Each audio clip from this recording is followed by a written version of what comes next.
असते तर किती भारी झालं असतं.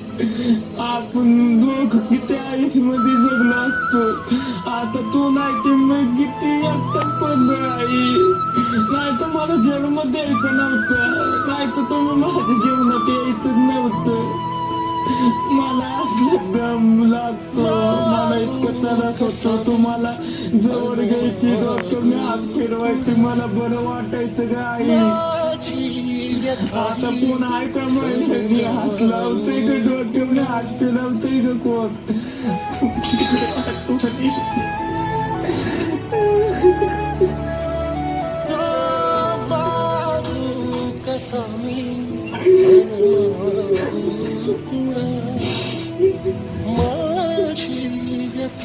तुम्ही मागचं पुढचं मागं विचार केला नाही का तुमच्या बाळाचं. कोण त्याला समजून, कोण त्याला धरून असं सोडून